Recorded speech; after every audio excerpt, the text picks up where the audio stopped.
అదే RTV app వార్తల్ని క్షణాల్లో చదివే అవకాశం ఉంటుంది. ఒక న్యూస్ పేపర్, ఒక టెలివిజన్ ఛానల్ మీ చేతుల్లో ఎప్పుడూ ఉంటాయి.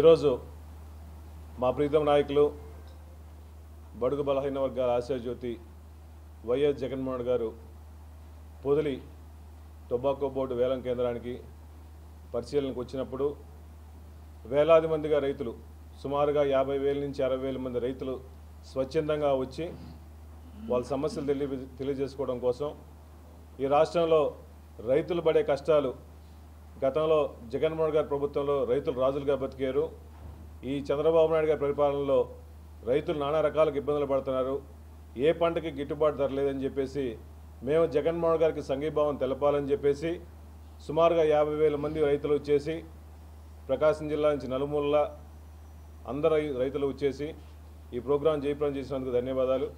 సహకరించిన కేడర్ కూడా మరీ ధన్యవాదాలు. ముఖ్యంగా జగన్మోహన్ గారు మొట్టమొదటి నుంచి కూడా, రాజశేఖర్ గారి టైం నుంచి కూడా జగన్మోహన్ గారు మొట్టమొదటి నుంచి ఒకటే చెప్తారు, ఈ రైతులు బాగుంటే రాష్ట్రం బాగుంటుంది, రైతులు కష్టపడకూడదు, అన్ని విధాలుగా డెవలప్ కలగాలని చెప్పేసి 3,000 రూపాయలు స్థిరీకరణ నిధిని పెట్టేసి ఏ పంటకు ఏ నష్టం వచ్చినా కూడా ఇబ్బంది లేకుండా గవర్నమెంట్ నుంచి సబ్సిడీలు ఇవ్వటం, అదేవిధంగా ఈ టొబాకో వ్యవస్థ వచ్చిన తర్వాత మొట్టమొదటి నుంచి మాక్ఫెడ్ నుంచి సుమారుగా 120-130 కోట్ల రూపాయలు ఏ రాష్ట్రంలో ఏ ముఖ్యమంత్రి కూడా చేస్తుండడు. అటువంటి మంచి కార్యక్రమం పెట్టి పొగాకు రైతుల కోసం అండగా ఉండి రైతులను కాపాడే పరిస్థితి చేస్తుంటే, ఈ ప్రభుత్వం వచ్చిన తర్వాత రైతులు నానా రకాలుగా అల్లాడిపోతున్నారు. వాళ్ళకి పంటకి పండించిన గిట్టుబాటు ధర లేదు. అదేవిధంగా మంచి గ్రేడ్ పొగాకు కూడా సుమారుగా 23,000, 24,000 ఉంది, లో గ్రేడ్ అసలు కొనట్లేదని చెప్పేసి రైతులు జగన్మోహన్ గారి దృష్టికి తీసుకెళ్లారు. జగన్మోహన్ గారు వాళ్ళతో, రైతులతో మాట్లాడి, ప్రస్తుతం కూడా మాట్లాడి, వైఎస్ఆర్ కాంగ్రెస్ పార్టీ తరఫున ఎప్పుడూ ప్రజలకి అండగా ఉంటామని చెప్పేసి జగన్మోహన్ గారు రైతులకు అండగా ఉంటామని తెలియజేయడం జరిగింది. దాంతోపాటుగా ఈరోజు ఇంత భారీ ప్రోగ్రాం జరుగుతుంటే జగన్మోహన్ గారు రైతుల సమస్య మీద తెలుసుకొని పొగాకు రైతుల కోసం అండగా ఉండటం కోసం ఈరోజు పొదిలి వేలం కేంద్రానికి వస్తుంటే, కావాలని టీడీపీ నాయకులు మహిళల ముసుగులో వాళ్ళు ఈ ప్రోగ్రాం డైవర్ట్ చేయాలని చెప్పేసి, కావాలని చెప్పేసి 4-5 ప్లేసుల్లో మహిళలు పెట్టి అరాచక శక్తుల్లాగా తయారయ్యేసి వాళ్ళు ఎంతకాడికి ప్రోగ్రాం డిస్టర్బ్ చేయాలి, ఈ ప్రోగ్రాం సాఫీగా జరగకూడదని చెప్పేసి కావాలని చెప్పేసి మహిళలతో చెప్పులతో రాళ్ళతో వేయడం జరిగింది. అయ్యా మీరు గమనించండి, ఈ కూటమి ప్రజలు కూడా, కూటమి నాయకులు కూడా, మేము ఇంత ప్రోగ్రాం చేసుకుంటా ఉంటే మీరు కావాలని నిరసన ఇంకో ప్రదేశంలో చేసుకోవచ్చు కదా. మేము శాంతియుత ర్యాలీలు చేసి శాంతియుత ప్రోగ్రాం చేసుకుంటే రైతుల కోసం, రైతుల సమస్య కోసం, ఈ రాష్ట్రంలో రైతులు ఇబ్బందులు పడుతున్నారు, వాళ్ళకి అండగా ఉండటం కోసం మేము వస్తే దాన్ని డైవర్ట్ చేసుకోవడం కోసం, మీ పబ్లిసిటీ కోసం మహిళలను అడ్డు పెట్టుకొని రాజకీయం చేసడం ఏ విధంగా సభని చెప్పి అడుగుతున్నాను. అదేవిధంగా మాట్లాడితే మహిళలందరికీ జగన్మోహన్ గారికి క్షమాపణ చెప్పాలన్నారు.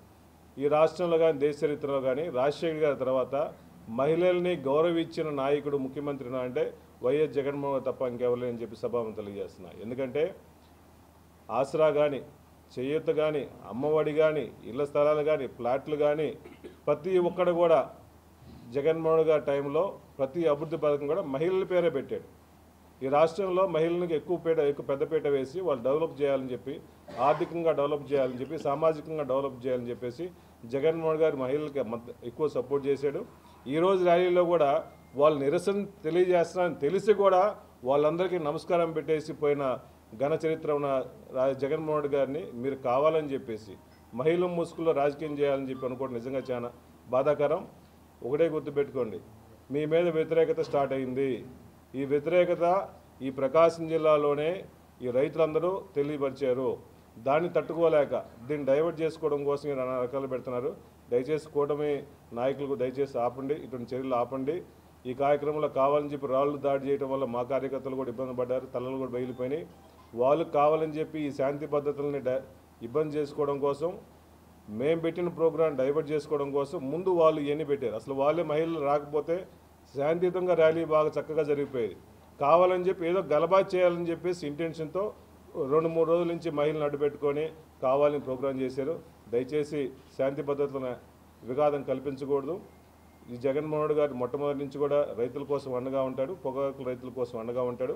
ముఖ్యంగా మహిళలకి గౌరవ ఇచ్చే నాయకుడు ఒక మాజీ ముఖ్యమంత్రి అయినా మహిళల్ని గౌరవించే నాయకుడు జగన్మోహన్ రెడ్డి తప్ప ఇంకెవరు లేరు. కాబట్టి ఎప్పుడు ఈ రాష్ట్రంలో రైతుల కోసం మహిళల కోసం అండగా ఉంటానని చెప్పి తెలియజేస్తున్నాం. ఈ సందర్భంగా జగన్మోహన్ రెడ్డి గారు ఆ కార్యక్రమానికి రావడం, రైతుల యొక్క ప్రధానంగా పొగాకు రైతుల యొక్క బాధలు తెలుసుకొని వారి యొక్క గిట్టుబాటు ధర కల్పించేదానికి ప్రభుత్వంపై ఒత్తిడి చేయడం అనేది చాలా ఆనందించదగ్గ విషయం. ఈ సందర్భంగా వారు వచ్చిన సందర్భంగా జరిగినటువంటి 2-3 చిన్న ఇన్సిడెంట్స్కి చింతిస్తూ ఉన్నాం. ఈ పక్కన వైఎస్ఆర్ కాంగ్రెస్ పార్టీ కార్యకర్తలకు అలాగే డిపార్ట్మెంట్ వారికి తదితరులకు కూడా చిన్న చిన్న గాయాలు కూడా అయినాయి. దీన్ని ఎవరు చేసినప్పటికీ కూడా దాన్ని ఖండిస్తూ ఉన్నాం. ఇది మంచి పద్ధతి కాదు అని చెప్పేసి కూడా తెలియపరుస్తూ ఉన్నాం. అలాగే ఈ ప్రజాస్వామ్యంలో ప్రతి ఒక్కరికి ఏదైనా ఇబ్బంది ఉన్నట్లయితే వారు నిరసన తెలిపేటువంటి హక్కు ఈ ప్రజాస్వామ్యం కల్పించింది. దాన్ని ఎవరం కూడా కాదనే దానికి లేదు.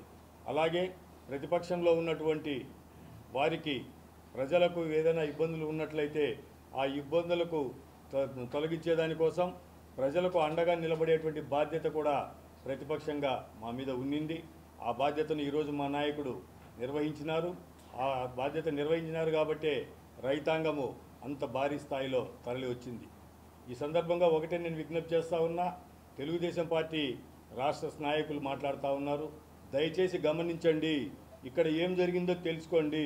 ఇన్ని వేల మంది రైతులు, వైఎస్ఆర్ కాంగ్రెస్ పార్టీ నాయకులు ఇంత భారీగా మా నాయకుడు వస్తున్న సందర్భంగా వారికి అండగా ఉండేదానికి నిలబడేదానికి మేము వచ్చింటే ఎవరో కొంతమంది నిరసన తెలిపేదానికి ఈరోజే దొరికిందా? ప్రజాస్వామ్యయుతంగా వారు నిరసన తెలుపుకోవాలనుకుంటే ఇంకొక రోజు తెలుపుకోవచ్చు, ఇంకా భారీ స్థాయిలో తెలుపుకోవచ్చు, దానికి తప్పేం లేదు.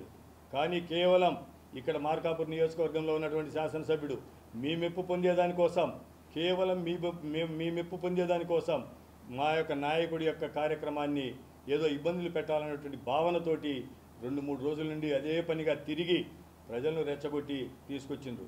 ఒక రీతిగా మీకు కూడా అవమానకరమే. మీ అధికారంలో ఉన్నటువంటి మీ పార్టీకి 4 చోట్ల ధర్నా, 4 చోట్ల నిరసనలు తెలిపితే 4 చోట్ల, ఒక చోట 10 మంది, ఒక చోట 8 మంది, ఒక చోట 15 మంది, ఇంతమంది అని మీకుంది. అది మీకు కూడా చిన్నతనమే కదా. మీరు చేయదలుచుకుంటే ఇంకొక రోజు బ్రహ్మాండంగా చేసుకోండి.